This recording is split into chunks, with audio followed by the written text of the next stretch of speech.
mga kababayan, ma'am sir, this is John, the Filipino channel ang inyong pong lingkod. So today is February 19, 2026 at tayo ngayon ay papunta yan sa may Our Lady of Fatima University College of Dentistry sa may Gun Club Street, Morolas, Valenzuela.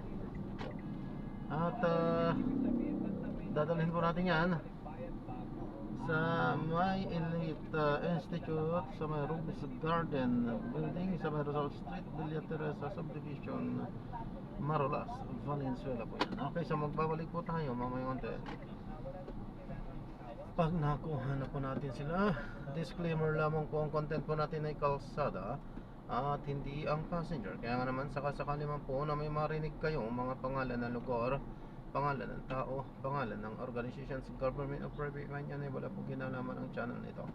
At wala pong pinapatungkulan. Lahat po ng pinag-uusapan dito ay pawang dito lamang po yan sa loob. At wala pong pinapatungkulan sa labasan po. Magbabalik po tayo mamaya konti pag nakuha na po natin sila. Samantala, makinig tayo ng mga nagbabagang balita at talaga yan habang tayo ay papunta doon sa ating pick-up area.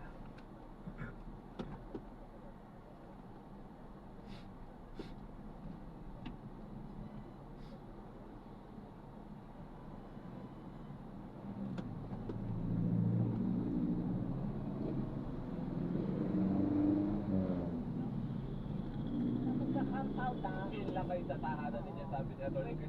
Oo. For free lahat yun, even the delivery, no, Atty. Chris? Tama po yan, free po lahat yan, no? At magbabala na rin po tayo kasi may mga ulat pong nakarating sa amin sa mga ibang lugar, kasi po, meron daw pong naniningil, wala pong sinilin, bawal po yan. Ayan. At kung sakasakali pong may maningil sa inyo, ipagbigay alam kagad sa Bureau of Customs, actionan po kagad natin yan. Atty. Chris, sorry, bago ko ulit ipano sa partner ko, na-curious ako, gano'ng karaming pa container van ito pinag-uusapan natin? Nag-umpisa po tayo, Sir Robert, Mondori, 140 plus na containers, no? Ang maganda naman pong balita, sa ibang ports po natin, sa Cebu, sa Subic, sa Davao, zero backlog na po tayo. Ibig sabihin na ilabas na po lahat ng nasa ports natin. Ito na lang po yung last batch, no? Kahapon po, kung nakapag-proseso, mahigit 50 na lang po yung natitira. At patuloy pa rin pong pinoproseso yan. Malinaw naman yung instructions ni Commissioner Ariel Nepomuceno kahapon. Subukan, best effort po talaga in 2 weeks na dapat matapos na po itong problemang ito. Opo, mga anong taon po ang pinag-uusapan natin? Kasi may mga OFW na, teka lang, 2001 pa yung balik-bayan box na yan. Ang pasok po ba yun? Anong mga taon po ang pasok dyan sa sinasabi natin maaari nang i-deliver sa kanila? Ako, Ma'am Doris, yung iba po dito ay 3 years in the making na wala pa po kami sa Bureau of Customs ay problema na po nila itong mga kahon nila at yung iba nga po kahapon ay kumbaga hindi na po sila umaasa na makukuha pa nila yung kanilang kahon, no? Kaya nagulat pa sila at tuwang-tuwa naman na kahit pa paano ay nakuha pa rin nila yung kanilang kahon. Of course, syempre may mga ano dyan, no? May mga nag-expire na, may mga lalo na yung mga pagkain, no? Nagbulol na. Talagang kailangan po ng panibagong polisiya patungkol po dito para hindi na po maulit mga ganito. Pero Atty. Chris, hindi naman po. Ay, sabi niyo po may mga sira na yung pang bawat balikbayan box, ino-open natin yung laman mismo? Hindi po. Ang proseso po natin sa Bureau of Customs, ito po ay dumadaan sa isang ito yung mismong container po, no? So hindi po binubuksan ang mga balikbayan boxes. Pwede na lamang po kung meron tayong nakita ng kontrabando, halimbawa droga, o kung ano pa mga ibang pinagbabawal na item, doon lamang po nagkakaroon ng intrusive search. Ang general rule po, wala pong intrusion, dito binubuksan ang mga balikbayan boxes. Yun lang. Paano kung kunyari nakita nung recipient na sira itong pinadala sa akin o sira na ito dahil sa tagal, pwede po ba sila maghabol doon sa, una saan sila maghahabol? Napakagandang tanong yan, Ma'am Doris, no? Pinapayuhan natin yung ating mga OFW at ang kanilang mga pamilya na tatanggap ng mga kahon ito. I-document niyo po ang inyong pagbubukas ng kahon at nang sa ganun, kung meron man pong sira dito, no? I-report din kaagad ito sa Bureau of Customs. Ilalagay po namin kung saan po pwede ipadala ang impormasyong ito dahil nakikipag-ugnayan naman po, no, yung ilang deconsolidator sa Bureau of Customs at meron po silang ipinapangako na i-compensate yung mga naging victims nitong pangyayaring ito, no? So, aasahan po natin yun at syempre, no, pangahawakan po ng Bureau of Customs yun, ipapili ibibigay alam po natin sa kanila ang mga ganitong claims, no? Kasi hindi po talaga nararapat ang mga ito para sa ating mga OFW. Wala naman pong cap doon sa pwedeng dapat na ibigay sa o ibalik sa kanila. Ano po yun, Ma'am Doris? Wala po. Wala pong limit doon sa kung magkano ang pwedeng ibalik sa kanila dahil nasira po o napanis o na yung mga delata po nila ay hindi na talaga mapapakinabangan. Ang posisyon po ng Bureau of Customs and Ma'am Doris, no, bukod sa tayo ay nakipagpulong na sa NBI at humingi ng kanilang turong para magsampa ng kaukulang kaso, no? Pero yung mga ganitong claims po natin, i-document lang po nila, isulat po kung ano yung item na nasira, yung estimated value nito, at yung impormasyong ito naman ay ibigay natin alam no, doon sa deconsolidator na nangangakong i-compensate nila yung mga biktima. No? So, magsasabay po yung dalawang remedyo. Ano po? Sana po, no, tumupad naman itong deconsolidator na to kasi talaga pong karamihan dito sa mga balikbayan natin.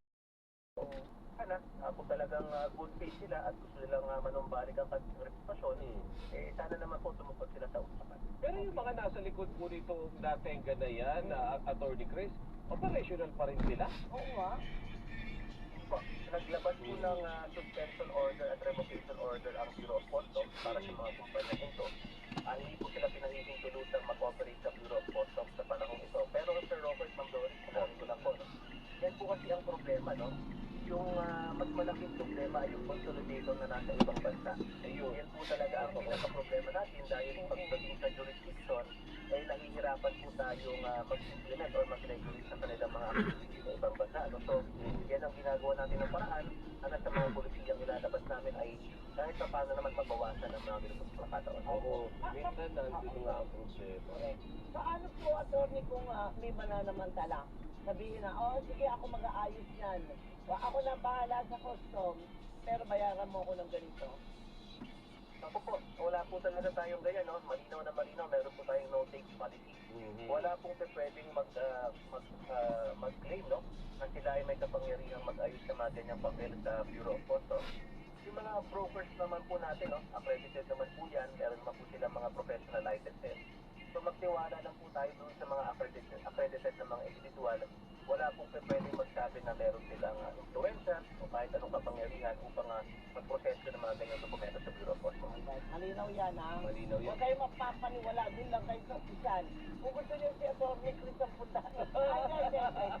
Makikipagkape lang kayo kay Attorney Chris. So, huwag niyo pupulitin.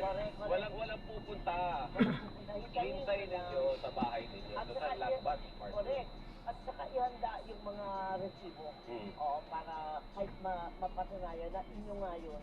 Attorney Chris, ilan lahat itong deconsolidator na ito na nagkaroon ng problema pala? Sa aming listahan, no, merong mahigit na 10-11 po yata ito. Kaya lang po, nakapag-hearing na rin po tayo.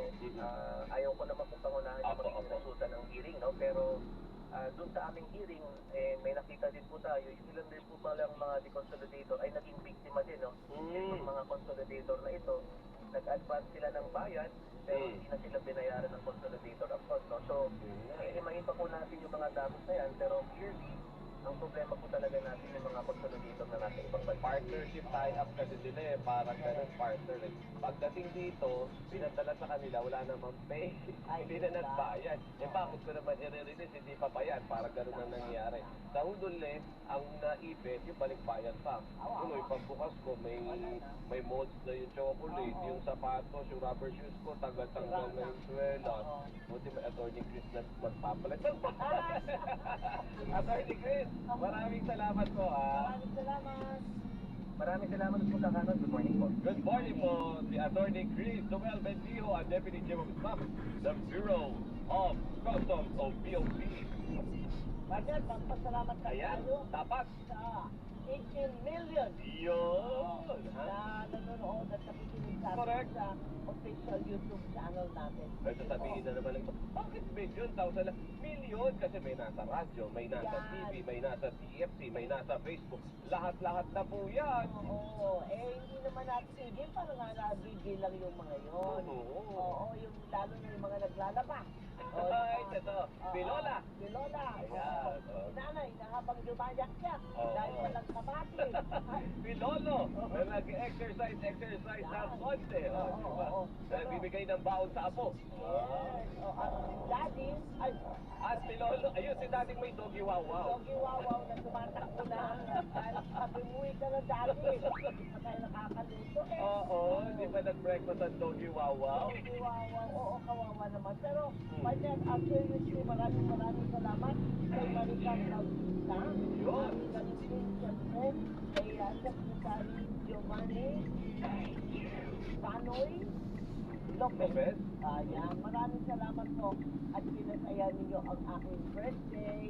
Thank you sa mga nagpa-birthday sa akin. Ayun, maraming. Tatlong buwan daw eh, ang celebration ko. Tuloy-tuloy yan. Oo, sarado na nga. Pero lahat ng nagmamahal sa'yo, alam mo ba ginawa? Tumawag kay Camille. Ang sabi, paki-schedule mo ako ng isang araw na breakfast. Eh, pumuwi hanggang December eh.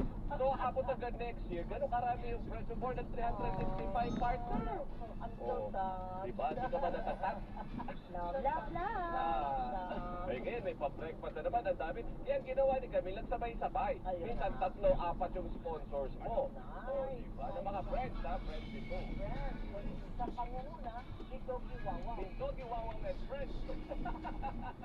Magandang umaga ay partner, matigil ko lang din ng happy birthday. Sa aking happy birthday.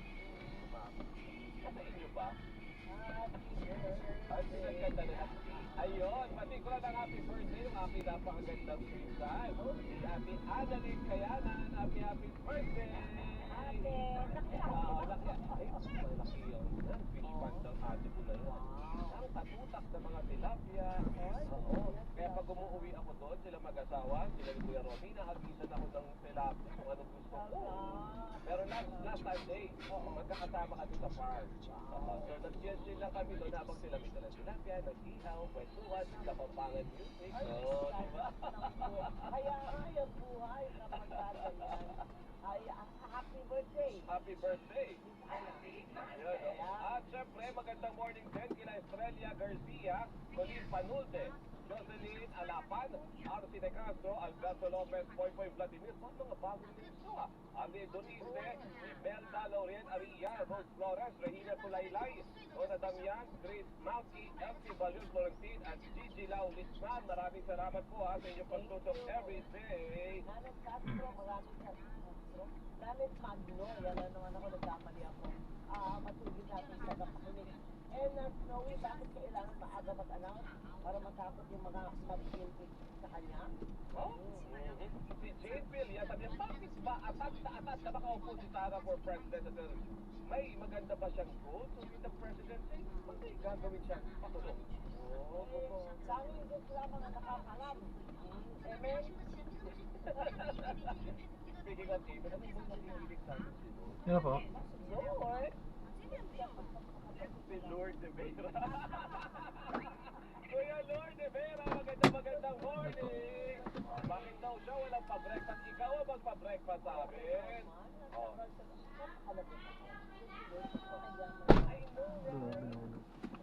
Yan, so na-drop na natin sila. Maraming salamat po sa panonood hanggang sa muling ingat. God bless. Paalam po. Para saan pa sabihin Lord ang pangalan mo? Pupuhito ka. Lord de Vera, magandang morning. Thank you sa pakikinig ha. Si Rene Velasquez, meron pa pala. Akala ko si Reggie. Ay! Parang itinaon ni VP Sarang announcement. Intimidated kaya ang congressman to vote or not to vote sa impeachment kay Sara? Camille, as promised, 8:59. Dito na Kapa, dito Daddy, bye! Bye! See you tomorrow! Lagi wow, matay!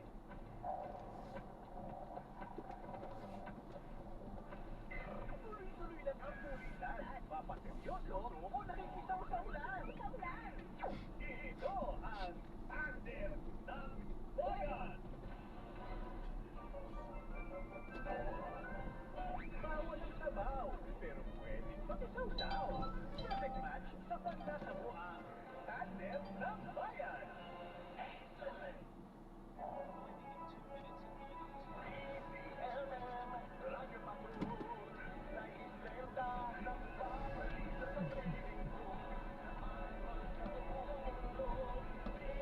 Ayan, so drop na natin sila. Maraming salamat po sa panonood hanggang sa mga update. Paalam po.